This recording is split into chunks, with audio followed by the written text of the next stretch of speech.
In the 1950s, from behind the Iron Curtain, a team emerged that reinvented the way football was played.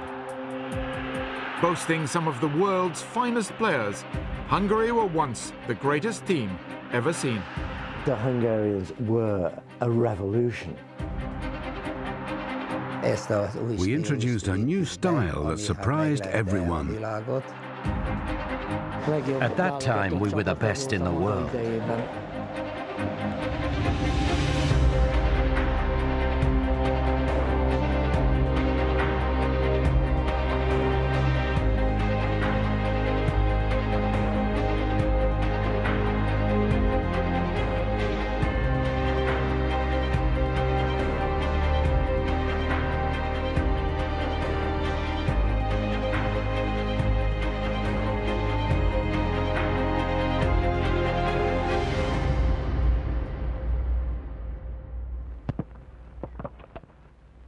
My only wish is to play football.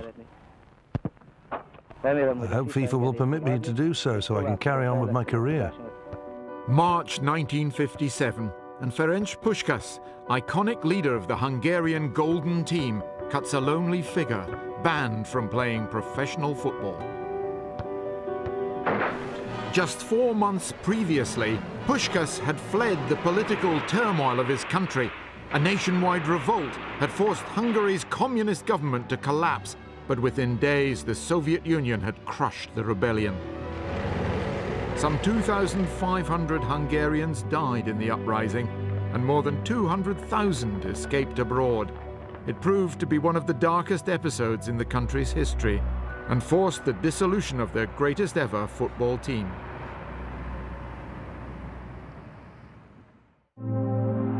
From the moment football left England and spread across the world, Hungary excelled at the beautiful game. A hugely popular domestic league produced a generation of young, talented players, and in 1938 they reached the World Cup final, losing 4-2 to Italy. But the Second World War interrupted the rise of the Hungarian game. Much of the country was devastated fighting the Nazis, and Hungary and its football emerged much changed. Hungary came out of the war in a pretty rough state. It became a heavily Stalinist state. It was full of torture, imprisonment, arrests late at night, and nobody knew from 1 minute to the next whether their lives was likely to continue or not.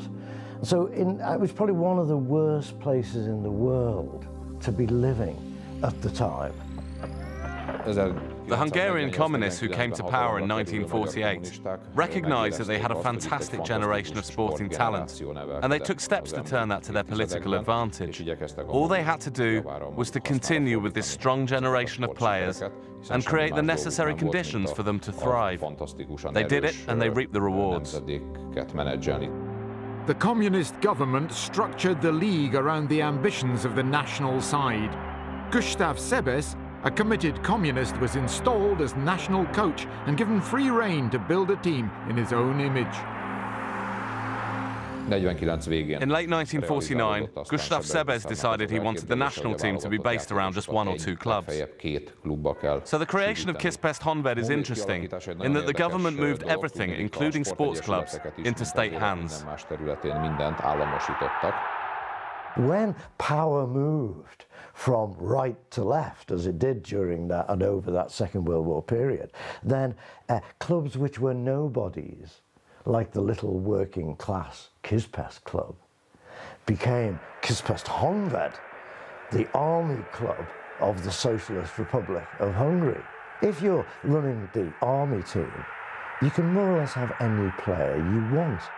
The vast bulk, 3/4, 80% of that golden squad team were playing together week after week for Kispest Honvéd. Honvéd provided numerous players for the national team, amongst them Captain Puskás, József Bozsik, Zoltán Sibor, and goalkeeper Gyula Grosic. They dominated Hungarian football and replicated that form with the national side, establishing themselves as one of the best teams in Europe. These were unpolished working class diamonds who illustrated how the socialist system could identify them, train them, and produce the greatest players in the world. The 1952 Olympics in Helsinki would provide Hungary with the platform to advance their growing reputation. Undefeated in more than 2 years, Puskás and his teammates were favourites for the gold medal. During the Olympics, we had one very tough game against Romania, but managed to win it 2-1. Then we scored 7 against the Turks, 3 against the Italians, and 6 against the reigning Olympic champion Sweden, on the way through to the final against Yugoslavia.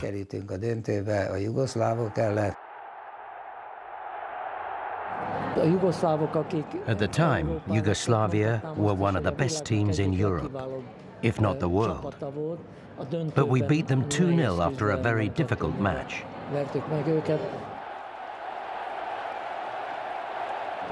Our golden team, after winning in Helsinki, was then considered among the very best teams in the world. National heroes back home, the following summer Hungary claimed the Central European Championship. They beat Italy 3-0 in the final match in Rome, once again displaying their innovative and exciting brand of football.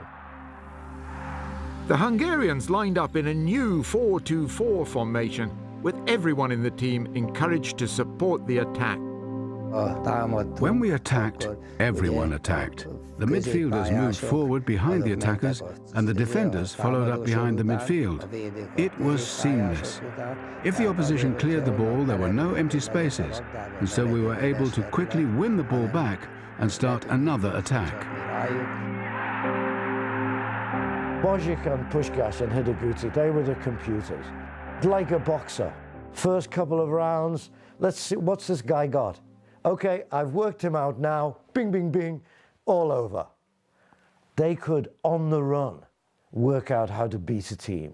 Sebes told us the tactics in the morning, and then when we played in the afternoon, the captain ran the show. After a quarter of an hour of the match, Puskás would notice their left back was weak and order us all to push down to the right. Or if the opposing team was making headway down the right, he would tell us all to push over to that side.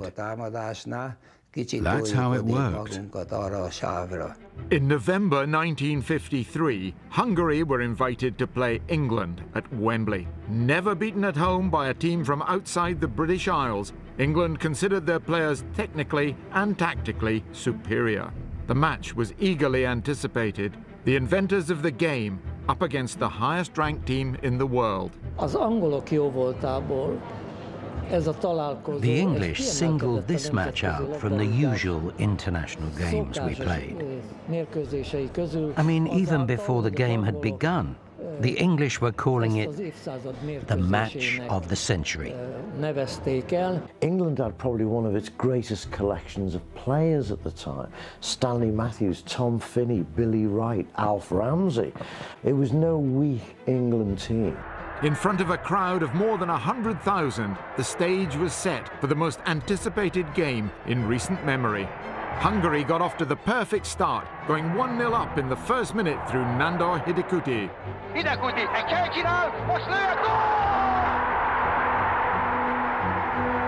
England equalised, but by the 27th minute, the visitors were 4-1 up, their hosts totally bamboozled by the Hungarians' new style of play. Hungary were a brilliant side. Don't throw it away at all.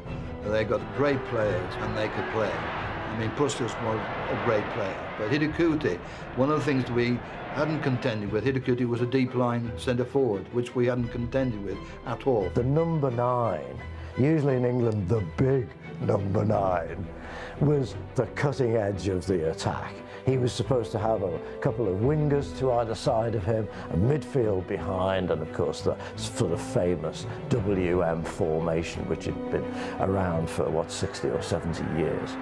The Hungarians broke that formation, and in doing so, they pulled their great playmaker the number 9, Hideguchi, into midfield where he was virtually alone.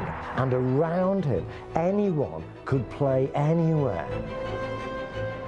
The goal that best illustrated this new tactic was Puskas's first.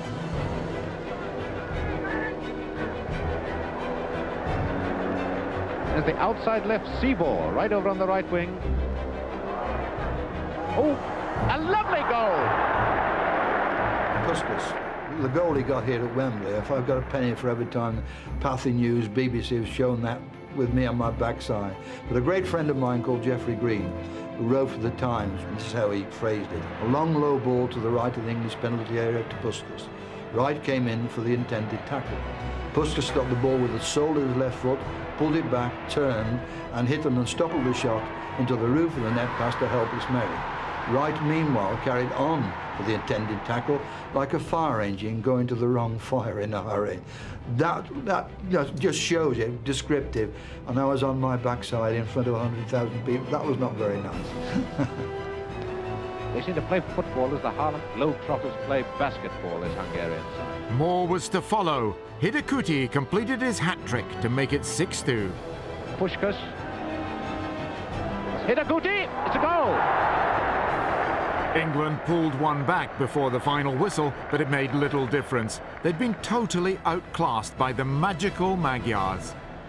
This was a shockwave of considerable proportions, but it wasn't like a 1-0 scrape, was it?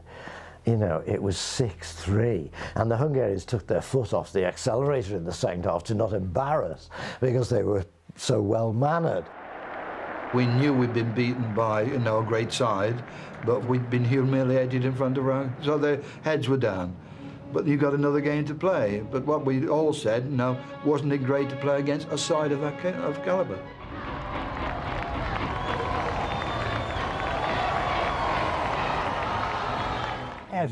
Thousands of people wanted to greet the team that had beaten England. We got on the train and stopped at every station from the Austrian border onwards. We had to stop, because at every station there were so many people on the platform, waving and wanting to shake someone's hand. Back in Budapest, the Golden Squad was received by huge crowds. The government was keen to capitalise on the success of the national side. It saw their victories as a vindication of football's progress under communism. In a political system that suppressed everybody, the football stars were an exception. They found housing more easily, they travelled abroad, and they lived better than anyone else.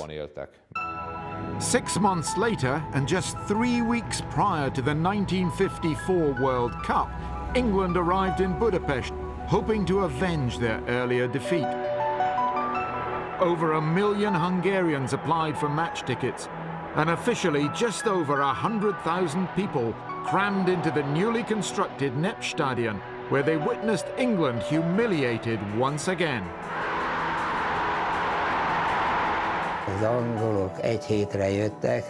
For the return game here in Hungary, England came for 7 days and left after losing 7-1. In the 6 months between the two matches, they hadn't analysed our style at all. The English just couldn't accept that we Hungarians were better than them. They simply put the first match down to a bad day at the office. 7-1 remains the worst defeat suffered by an England team in their history, and that stretches back over 150 years. Puskás said they could have scored 10, but were wasteful with their chances. This was the last major official international match in Hungary before the 1954 World Cup, and I think everyone in the country was convinced that the team would be crowned world champions at that tournament. Now favourites for the world title, Hungary turned their attention to matters in Switzerland. They began the World Cup in style, beating South Korea 9-0, Sandor Kocsis scoring a hat-trick. 3 days later, they thrashed West Germany, Kocsis this time scoring 4. But there was one cloud on the horizon. An injury to Puskás following a Werner Liebrich foul meant the Hungarian captain's World Cup was in jeopardy. The instructions the Germans were given was to play much harder against Puskás than they normally would. At the start of the second half against West Germany, a match we won comfortably 8-3, Puskás suffered a very serious ankle injury. Liebrich's name became a swear word in Hungary. He was the ultimate bad guy. Fathers would use his name to threaten their children, and a whole generation of kids were warned not to be like that terrible German footballer who ruined Ferenc Puskás's World Cup. Without Puskás, Hungary faced Brazil in the quarter-finals. The match would go down in history as the Battle of Bern. 3 players were sent off. There was a fight in the tunnel at the finish. But Hungary won through 4-2. The roughest match of my life was against the Brazilians at the World Cup. There were plenty of aggressive fouls. I was on the wrong end of some challenges that nearly finished with me on the wrong side of the advertising hoarding. Then came the Uruguayans, which I still say was the greatest match of my life. Your passes had to be inch perfect. We were leading 2-0 until the 33rd minute of the second half. They scored 1, then equalized in the final moments, and so we went into extra time. But 2 crosses from Budaj and 2 headers from Kosic meant we won the match 4-2. We played against Uruguay in Lausanne and then had to travel back to our hotel. The 2 periods of extra time and a local celebration they put on for us after the game meant that we were late for our train. In the end, we got back to our hotel at about 4 on Friday morning, and the final was on Sunday. With heavy rain falling throughout the day in Bern, Puskás, despite not being 100% fit, led his team out for the World Cup final. Their opponents were West Germany, much improved since the start of the tournament. Their coach, Sepp Herberger, selected only 5 of the players who played in the 8-3 humiliation. Sepp Herberger had seen the 6-3 match against England. I was with my friend Rudi Mikel, a German news reporter, when he spoke to Herberger at the World Cup. When they spoke, Rudi Mikel said to him, "Did you see the 6 goals Puskás' team scored against England?" Herberger responded, "Yes, of course I saw them. Absolutely outstanding. But did you see that the Hungarians conceded 3 goals? We'll get 3 goals too." As they had in every game of the tournament, Hungary raced into a 2-goal lead. Puskás scoring the first, then laying on the second. But within 9 minutes, the Germans had scored twice to draw level.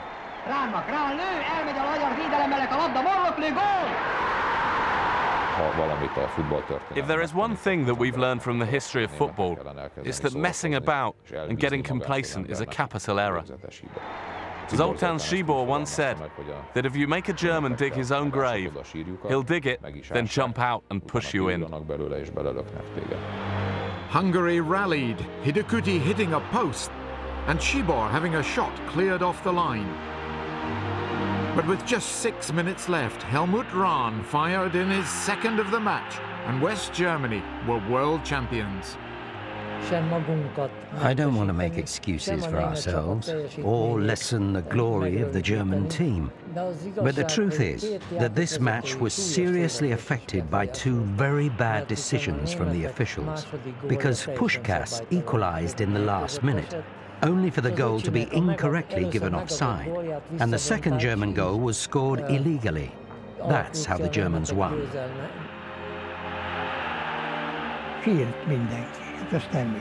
Everyone was crying. It was only natural.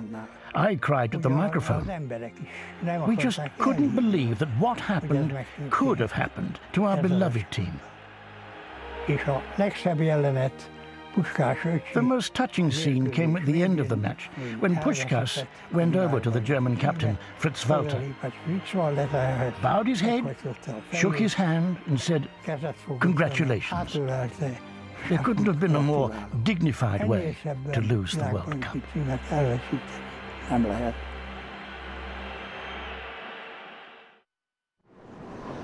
The World Cup final was Hungary's only defeat in more than 4 years of football. And despite that disappointment, they soon set about restoring faith in the national side. After the World Cup, we went on an 18-game unbeaten run, and our confidence returned. That showed everyone that we hadn't forgotten how to play football. In September 1956, the Hungarians travelled to Moscow to take on the Soviet Union. Never beaten at home, many expected the Soviets to win comfortably, but a solitary Zoltán Tibor goal saw Hungary end that run and did little to improve the two countries' strained political relationship. Russia was hated by most Hungarians, in fact, an occupying power. The atmosphere between those two nations was pretty taut. And nothing could be sweeter than taking their pants down in Moscow and giving them a good spanking. And that's what the Hungarians did. I think there's a certain coincidence about that victory in Moscow and the revolution. That sense that a small nation can overcome a large one. It probably added a little gas to the tank.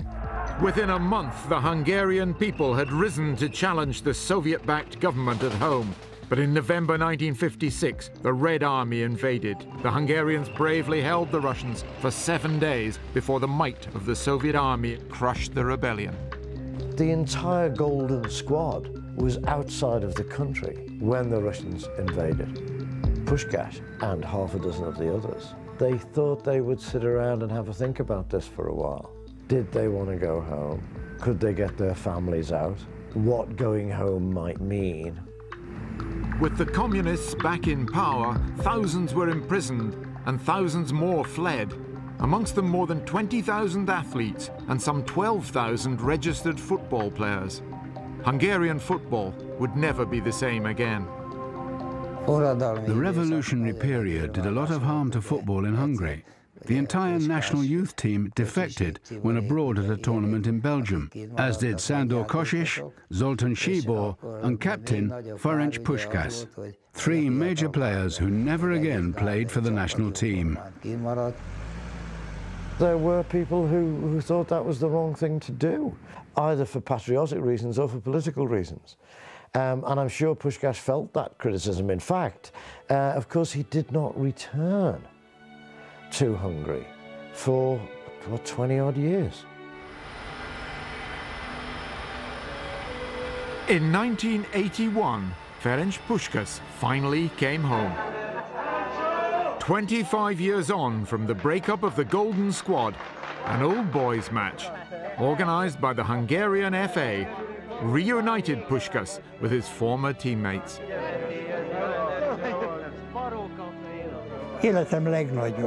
It was my life's biggest achievement when, as chairman of the Hungarian Football Association, I was finally able to arrange it so Puskás could come home. It was very emotional. Everyone was chanting, "Puskás, Puskás." As we heard this, tears fell down his face, and mine too. I don't think even Puskás knew how emotionally charged this was going to be. The relief and the love that those players that he played with had for him, and he for them indeed, and indeed the love of the Hungarian public. So it was a wonderful return. Hungarians could once again celebrate their greatest team, a team that lost once in 6 years, a team that revolutionized football, the first great international side, and one of the greatest ever. Of course, it's nice for us to say that everything that is good about the beautiful game was developed by Hungarian football. But thankfully, we're not the only ones to say so. Rinus Michels, the father of total football himself, said time and again that the model for his teams was the Hungarian side of the 1950s. Most people, the man in the street, if you ask them where modern football came from, they probably think it was brown-skinned boys on the Copacabana beach in the mid to late 1950s. It wasn't. It was frozen, Stalinist Eastern Europe. In this nation that was a prison state, in the prison there was a patch of green where 11 men were free. And that's where modern football was invented. We introduced a new style of football that surprised everyone. Other teams had difficulty in getting away from the WM formation, and they didn't have the players to play with a withdrawn striker like us. Thank goodness we did, because that way we rose to the top of the world.